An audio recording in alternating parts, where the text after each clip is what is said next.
y'all. Yay. How y'all doing out there? Glad y'all doing good. I just want to let y'all know I do appreciate y'all. I really love y'all and I appreciate y'all. Yay. Now, y'all, there's a new development in the Bryan Kohberger case. Now, you know I'm playing catching up now. But ain't nothing wrong with catching up because you're so busy doing other things. It's not the only case that I write about. Yeah, no. But before we get started, hit that like button and close that screen though and stop letting all them flies up in here. Yes. Now, I noticed since I've been gone, but I've been peeping, but I've been gone. There's a new 911 call release. Now, don't forget, she didn't call till around about 12. That wasn't during the time it happens. Remember that now, because they didn't mention that earlier. Now, she said she waited some couple hours later on to call the police. Okay. Now they still on the knife that he bought in his teeth. Something's still not right with this case. Something in this case don't sit right with me. Because first of all, why is he in that house? Was he intended just to come in the house just to take the two girls down who was upstairs? And then he heard noise, so he went downstairs because he thought that they saw him. Also, why didn't he check the other rooms? And then he left the sheet. Was it intentionally? All right, y'all. I need y'all to put down in the comment section now what you think. So we're going to look at it. And we're going to talk about it.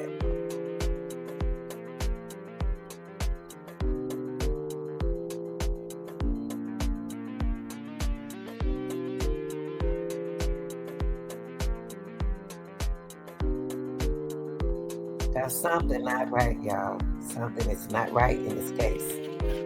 Something's not right.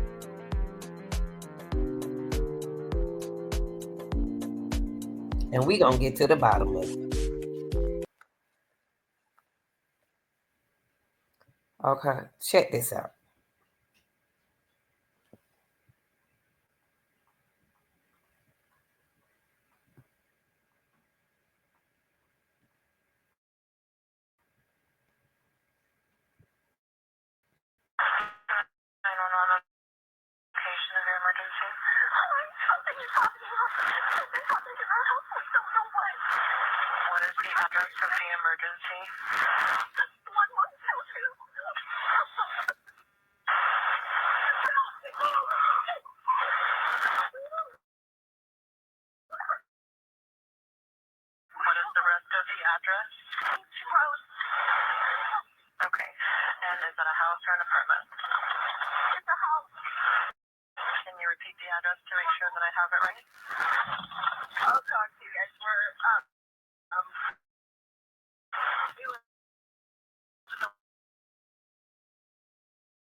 right now if someone is passed out. Can you find that out?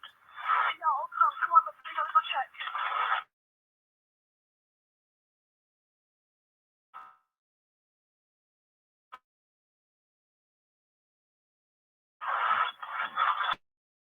We have to.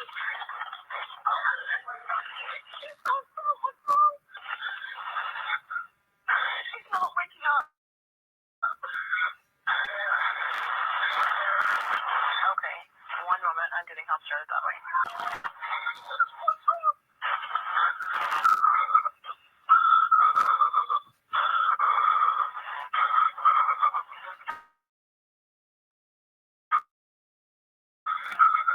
Okay, and how old is she?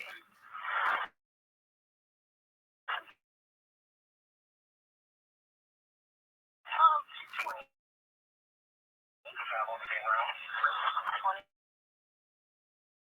You said?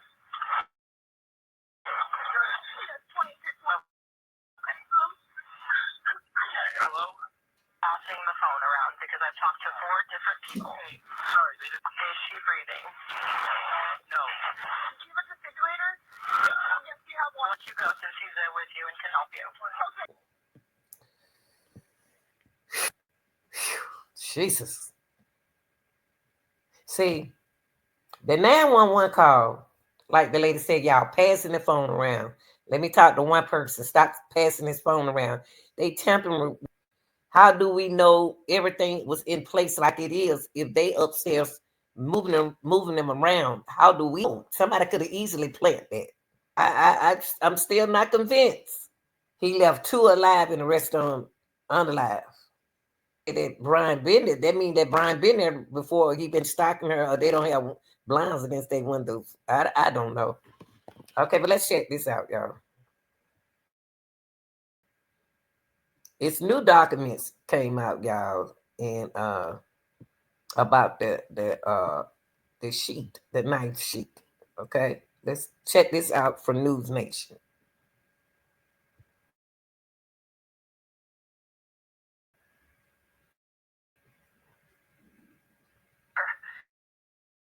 For 2.5 years. So we rushed, and then when we went off the air, we kept reading through the hundreds of pages, and we found even more.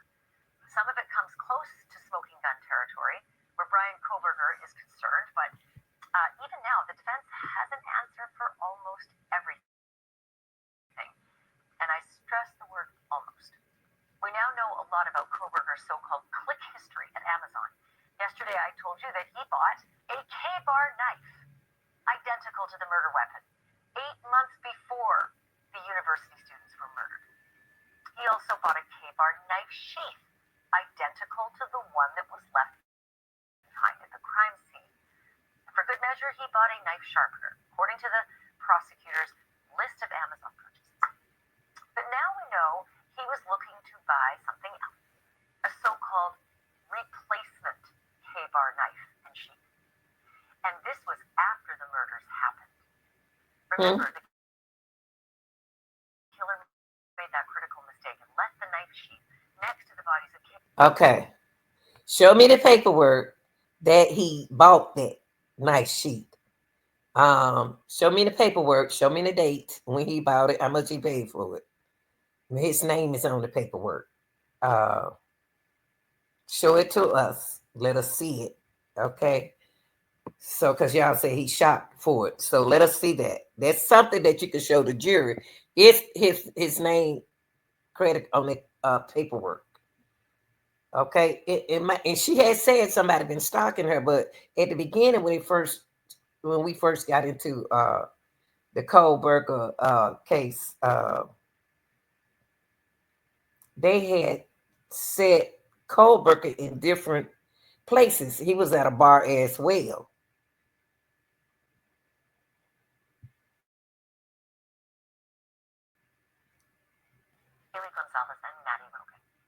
The murder weapon has never been found, so it stands to reason that the killer might need a replacement for both the knife and the sheath, if anyone ever came around asking.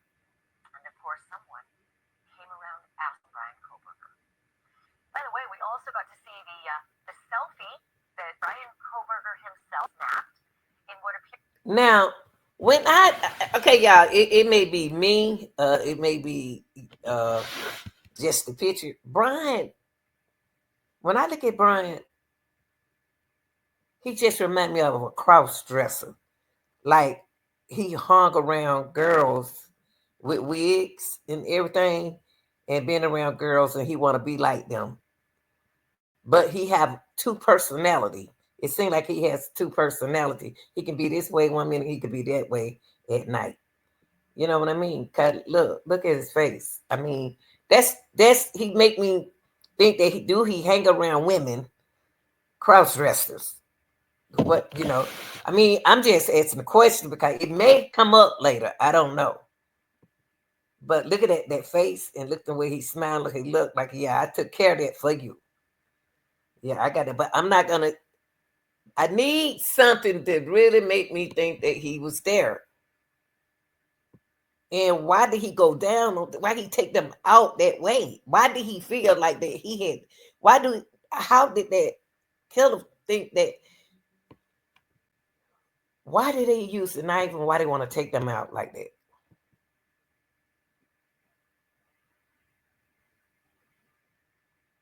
Why couldn't he just did what he had to do and ran out that door?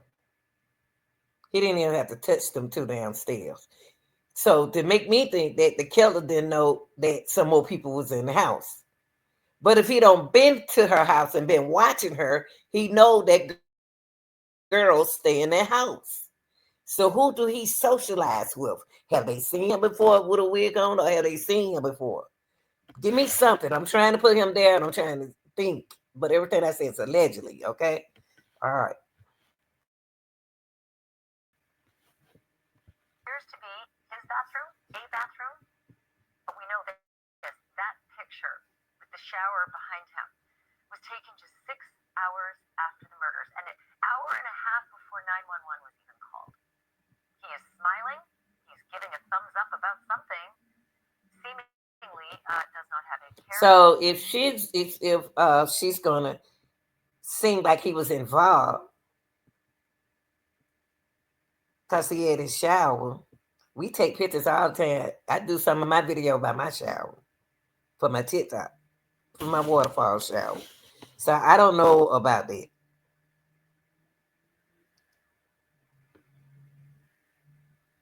He looked like he on his way to the club or something.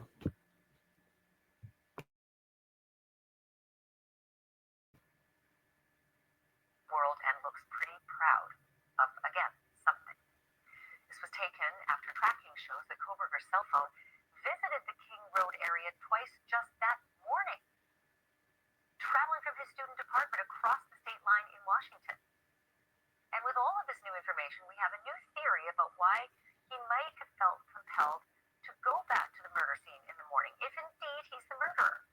I'm joined again by News Nation's senior national correspondent Bryan. And boy, we So they trying to say that he left, he went back. I don't believe that. I don't. So I'm gonna let y'all hear a little this. Going through these documents, we're on FaceTime, just finding one thing after another. So let's talk about first this replacement knife and sheath. That I actually missed the first time around. When I saw that he bought the knife and the sheath and the sharpener 8 months before the murders, it was a eureka moment.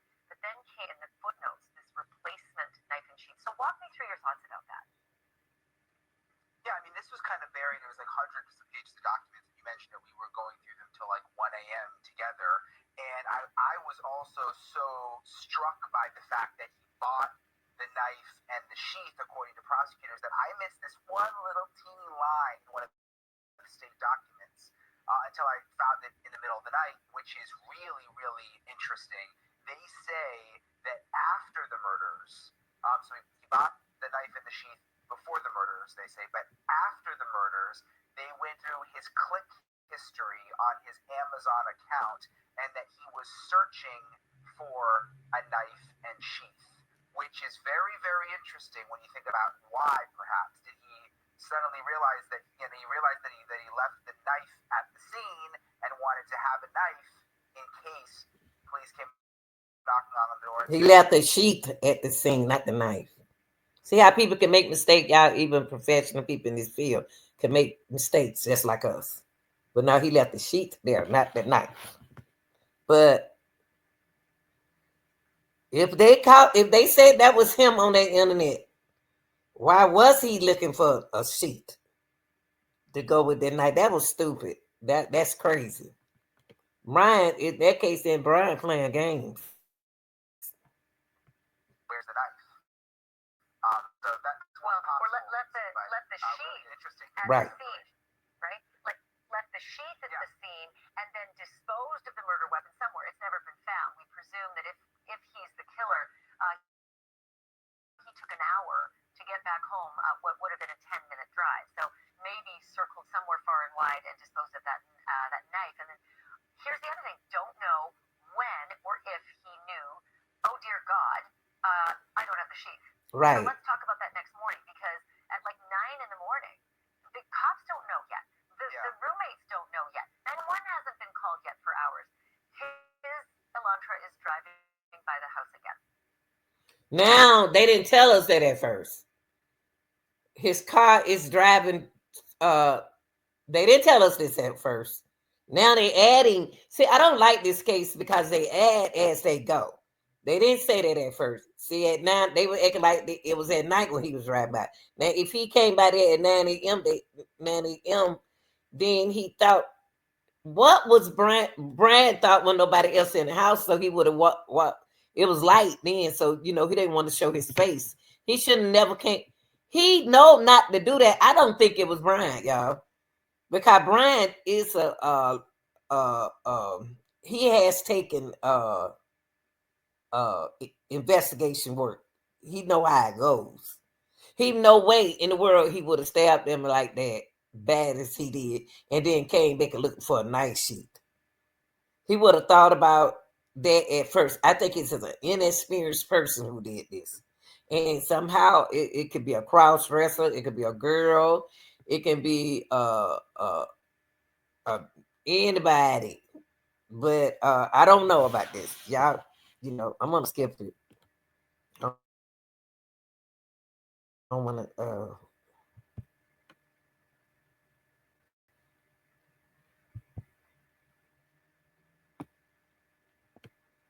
but Story never changed. 5 times with cops, once with the grand jury. I think that's super, super powerful.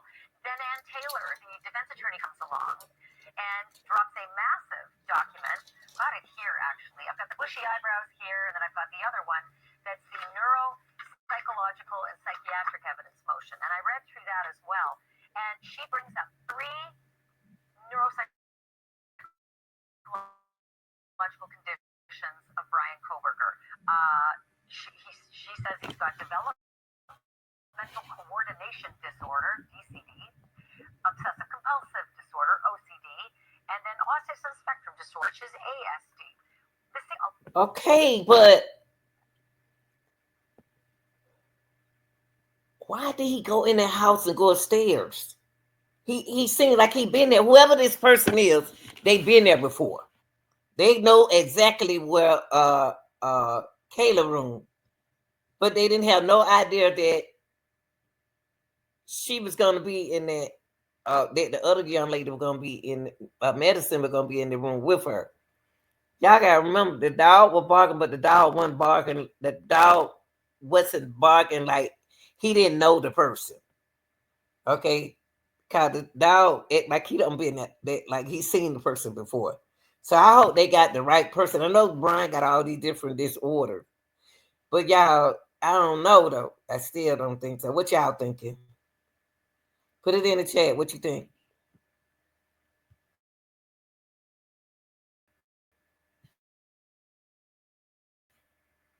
Lot of the bad facts. So walk me through those. Because I wondered why she was suddenly having him tested and talking about him being on the autism spectrum and what that was going to have to do with anything. Why this was becoming such a big component of things. And this explains it. She is trying to explain away some of he's done what he did. Like So coordination disorder, obsessive compulsive disorder, and autism spectrum disorder. So what we're gonna do, I know y'all know the definition for it, but everybody don't know the definition for it. Okay, so let's look up the developmental coordination disorder.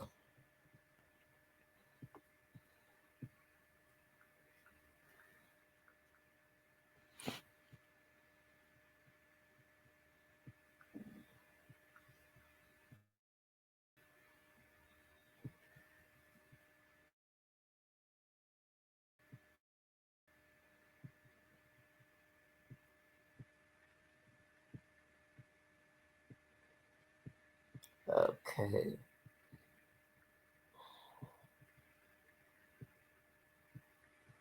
Okay. So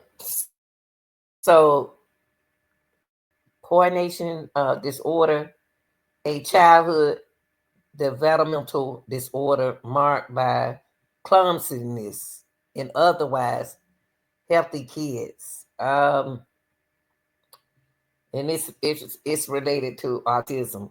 Okay.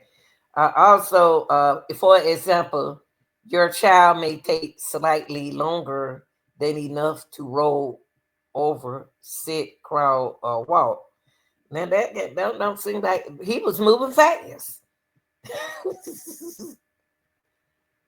That right there. I mean, you may also notice that your child uh, shows unusual body position, posture, during their first year. Okay, let me see. Uh, the developmental coordination disorder may occur alone or with other developmental dis, uh, disorders. Now, symptoms require medical diagnosis. So I wonder, do he take anything for that? Do he take anything for it? I don't know about that one, y'all. I don't know. I don't know. Okay, let's go to the second one. Okay, obsessive compulsive disorder.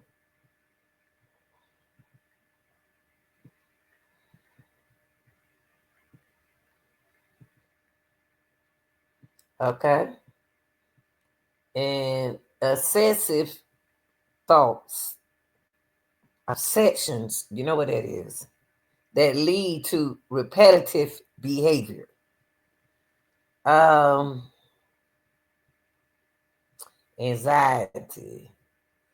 Uh, Obsessive compulsive disorder is a characterized by reasonable thoughts and fears, and there are treatments for that. It's therapy, self care, and symptoms requires a medical diagnosis. Okay,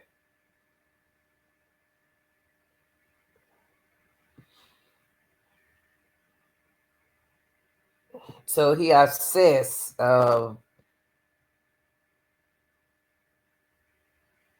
he'll do something unreasonable, but what they got to do with this? Okay, then that's the autism spectrum disorder. Yeah, I'm just looking it up. I know a lot of y'all smart people know the definition, but when you doing research, you want to make sure that you're getting people the right information. Now, that spectrum, that autistic spectrum disorder, uh, or simply autism, is a neuro developmental disorder characterized by repetitive, restricted, and inflexible patterns of behavior. I don't know what that got to do with this.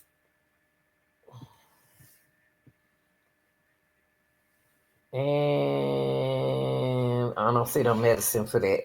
So it's more like the connected to the developmental coordination because it's repetitive. Okay. Your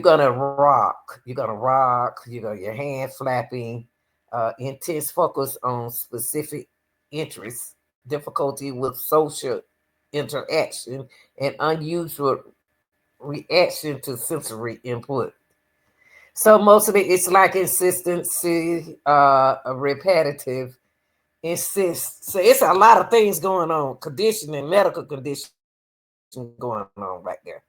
Let's hear them out. Coordination disorder impacts fine motor dexterity and visual motor function. Couldn't have possibly killed Escape that quickly because of the DCD, the developmental coordination disorder. The obsessive compulsive disorder, OCD. Remember all the talk about him wearing gloves that night and eating the gloves because he doesn't like germs, that he was double bagging because OCD, the garbage bags. Remember the shower curtain missing from the bathroom? That he doesn't like shower curtains because of contaminants, fear of getting anything around. And then the autism spectrum disorder, that's why she says he doesn't show emotion on his face, has a piercing stare, does not show expected reactions, stiff body posture, little to no eye contact. So now we know why she wants to bring all of these disorders in. She's trying to tell the jury, she's going to try to tell the jury, hey, ignore all of this evidence because this can be explained away by these medical conditions. Wow. Well, the one that stuck out the most to me there was his obsessive compulsive Right. disorder. He has sleep issues and drives around in the middle of the night. So stargazing wasn't good enough. They've now come up with a different reason for why he'd be out on a very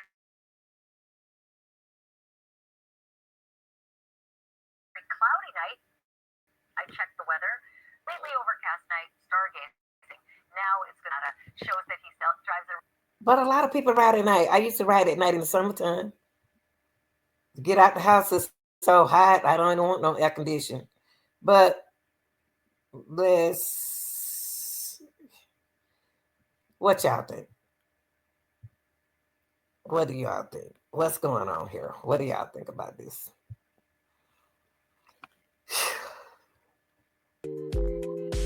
It's a mind game going on right here. I think really don't think that they have enough to prove that was Bryan Kohberger, but I want to hear from y'all what y'all think about 911 call that you heard. You heard that 911 representative said, "Well, y'all please stop passing the phone around." That's what they do. They pass. They, like the house that they stay in. Y'all remember they had everybody hanging out there. So was it a hit? What's going on? I want to hear from y'all. Like, share, and subscribe, y'all. And I'm gonna be still on this case. I'll never forget it. The more update I get, I'll let y'all know. Okay. Love y'all. Peace.